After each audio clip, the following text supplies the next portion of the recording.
Please listen carefully. Hello, universe. Welcome to the Optimist Daily Update. I'm Summers McKay. And I'm Ariel Tienko, and we are part of the team behind the Optimist Daily, making solutions the news. We bring you reader-funded solutions news every single day in order to change the tenor of news, media, social media, and the direction of your day to help us all get focused on solutions. 7 days a week, we publish positive news stories written by award-winning journalists and delivered online to your inbox and through our social channels. And also, we are sharing these solutions in a commute-worthy, walk-worthy, home office-worthy, rainy day at work-worthy podcast. Today is Tuesday, the 26th of April, 2022. Hi. Hello. It's kind of rainy where I am today. How about you? Yeah, same. It was like 27 degrees at one point during the weekend, which is in Canadian hot. I don't know. It was hot and the sun was out. 27 Celsius to Fahrenheit is 80 degrees. Okay, yeah, that's So nice. 80 is lovely. Yeah. And now it's rainy and around 13. Sorry, I'm stuck in Celsius, but it's going to be close to freezing tomorrow. So I'm just all over the place. Okay, close to freezing, but not really, because 13 Celsius is 55 Fahrenheit. So it's like you might need an extra sweater. No, but tomorrow it's going to be 3 degrees. Tomorrow it's going to be 3, so that's 37. Yeah. You're absolutely right. Okay. So Canada is just throwing me for a loop. Thank goodness for your siblings' wardrobes. I know, right? I have sweaters galore, so. Yeah, I love spring, the erratic nature of it. But so my daughter at her school, last week was Earth Week, and they sang lots of songs about Earth, and they did on Earth Day a butterfly release. But one of my favorite things about this nature school is that instead of rain, rain, go away, they say, rain, rain's here to stay, helping Earth grow each day. And it's the cutest song. And we make up some version of like why we love rain. And she and I went for a walk this morning, and I've gotten into a routine where like we get up, we have breakfast, and then we take the dog for a walk. It was sort of a little bit rainy this morning when we were getting ready to leave. And she's, that's okay, Mommy. We can play in the rain. Denali can walk in the rain. And it was just the cutest thing, like such a different embracing instead of boring rainy day. It's like happy rainy. Well, that's kind of on brand. Yeah. The positive spin and seeing the solution in rain. Exactly. Totally seeing the solution in rain will help those trees that are growing. Mm-hmm. So we are coming up on No Mow May, and I have successfully convinced many of my neighbors. That's amazing. I think some of them are still going to mow like the front part of their lawns. We all have a fair amount of land in the area that we live, and so almost everybody's agreeing not to mow their backyards. And I'm really, really excited. So I'm going to be like spreading seeds and throwing flowers and running through and then like probably stepping on more snakes. I think this rain and the No Mow May, we're really doing our part here in Dripping Springs, Texas. Yeah, boosting biodiversity, supporting those pollinators. Exactly. So I think we're going to have an interview in the upcoming weeks also from a teacher at my daughter's school who is in charge of the garden program. So great. I'm going big for May. 5 more days in April or 4 more days in April and then on to May. Yeah. Speaking of news today, though, instead of news in the future, what story did you want to talk about today? Well, I chose a story of hope that kind of highlights how if we put our heads down and do the work, we can be resilient in the face of disaster. Mm-hmm. So with that little intro, I'm just gonna go in. Yeah? Yeah, go for it. Okay. My headline reads, How Fukushima is rebranding as a haven for renewable energy. Most people will remember the Fukushima nuclear disaster that happened in 2011. And that was kind of caused by the Tohoku earthquake and the tsunami that occurred on the 11th of March, 2011. Mm-hmm. 11 years after the tsunami, the nuclear disaster area is now hosting solar farms and producing green hydrogen and microgrids that are ushering in a new energy future for the region. Total transformation, basically. After the earthquake triggered the tsunami and prompted a meltdown at the Fukushima nuclear station in March 2011, the government, in response, set the 2040 renewable target in a bid to help residents kind of reclaim the place that they used to call home. So thanks to a really hefty financial package from the national government, they've made substantial progress in switching to environment friendly energy resources. And at the end of 2020, Fukushima actually supplied 43% of its energy needs with renewable power sources, almost double of what it was in 2011. Really impressive to kind of like turn that disaster around. And now, instead of the nuclear plant, they have solar farms that lie along the tsunami ravaged coastlines. It kind of speaks to our moment right now where the world kind of feels like chaotic, and it seems like, natural disasters are wreaking havoc. And also, the pandemic has forced us to think of better ways to approach underlying issues in the way that we function. So in this case, they ditched nuclear for renewables. And even though it was a disaster that pushed that progress forward. So this story reminds me a little bit of some of the stories we've written about the areas around Chernobyl, because there were no people there for a long time. They developed into really strong wildlife refuges. I was listening to something on NPR this morning that was also talking about that in Korea, the demilitarized zone really has been a major wildlife refuge because there's no people there, right? So I think what's interesting is looking at some of these disaster areas or war-torn areas and identifying ways to turn them into something good is really a way to heal after disaster.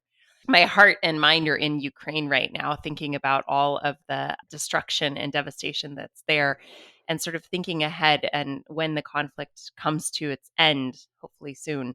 Yeah. What we can plan to do in the future to help them reclaim their economy and reclaim their country and reclaim, the space. And so I think investing in green renewables and restoration and biodiversity in these areas is really, really impressive. So I like this story because it reminds me of all the other places in the world that we need to put this focus as well. Yeah, and so many places these days. But there also continue to be bright lights. So my headline is another global bright light that we are happy to see. It reads, over 1 million African children inoculated against malaria.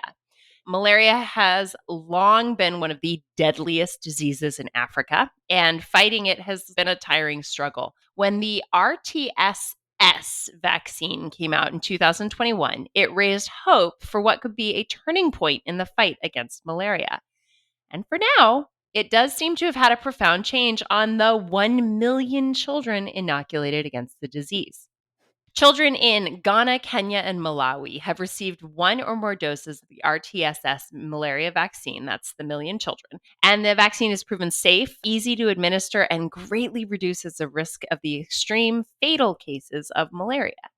The beginning stages of distribution of the RTSS vaccine were under a pilot program from the World Health Organization and have prompted the WHO to recommend an expansion of those vaccination efforts. If administered successfully to these other highly malaria affected regions, the World Health estimates that the vaccine could save an additional 40 to 80,000 African children each year. Wow. That's a huge number of children's lives who will be saved. I was debating whether or not I was going to read this quote because I am going to butcher the Director General of the World Health Organization's name, but Dr. Tedros Adhanom Ghebreyesus is quoted as saying, as a malaria researcher in my early career, I dreamed of the day when we would have an effective vaccine against this devastating disease. This vaccine is not just a scientific breakthrough, it is life-changing for families across Africa. It demonstrates the power of science and innovation for health. Even so, there's an urgent need to develop even more tools to save lives. So, what are the other tools? RTSS broke the ground in the vaccines.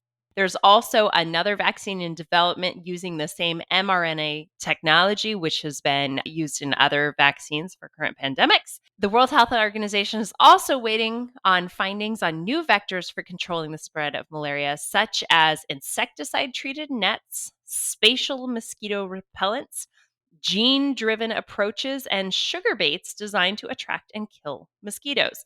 Should any of those prove to be particularly effective, they're all going to be used together. So it is not just a single strategy of vaccination, but a comprehensive strategy to take down the deadliest of diseases for children in Africa. I love this story. I obviously love kids. I think kids should be healthy. I think that's probably a good thing. Yeah. We're kind of against the mosquitoes as well. Don't super love mosquitoes, even though I'm a birds, bees, and bugs thing. I don't get why mosquitoes exist. Anyway, we don't need mosquitoes. Every day I put on all these like anti-bug. We have the bug spray stickers, which are basically like little citronella stickers that I put on my daughter's clothing when she goes to school, and the school spraying everybody with bug spray because the kids are all getting bitten because it's that time of year. And I just think about like, I think of mosquitoes as an annoyance, right? I think of the mosquitoes as they're going to make my daughter itch, but to be a parent who thinks of mosquitoes as potentially killing their children, that is just so devastating, and it's just so meaningful that there is a light at the end of the tunnel. If they need anyone to test out the insecticide treated nets, I would be down to try those A out. huge fan. Amsterdam mosquitoes are pretty brutal. What if you sprayed your mosquito net with bug spray? Yeah, maybe I'll try that. That would be like my home DIY insecticide treated nets. Exactly. I'll let you know how it goes. Anything else on today's headlines on the optimistdaily.com? Yes, ma'am, there are indeed. Could tidal energy be the new wave of renewables? Why do we stick our tongue out in concentration? Do you do that? I think I do. I don't know if I do. I don't know. Practice mindful listening to get the most out of your conversations. And transforming migrant rhetoric is a key in preventing genocides. What else? The US moves to protect old growth forests. There's a study that confirms you slow degenerative aging by picking up the pace. It must be about like mall walkers or something, power walking groups. Totally. That's awesome. 5 rules that will make you a better recycler. And last but not least, beat procrastination and feel good at work with this mental habit. Oh, luckily I already feel good at work. How about you? I feel great at work, but I will freely admit that on a rainy day, I kind of am like, I don't really want to work. Yeah, it's kind of cuddle weather, go take a nap weather. Exactly. It's definitely take a nap weather, but we're still going to work and we're going to have a great day and we're going to find more solutions. And we promise we will do what we do here at the Optimist Daily. Thank you all for listening. If you haven't already, consider becoming an emissary.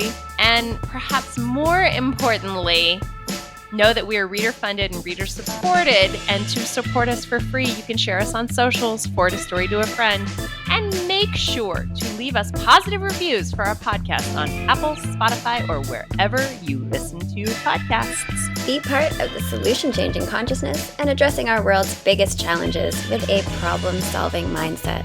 Let's keep the Optimist Daily free to all who need it, supported by those who can. Thanks so much for listening, and we will be back tomorrow with more solutions.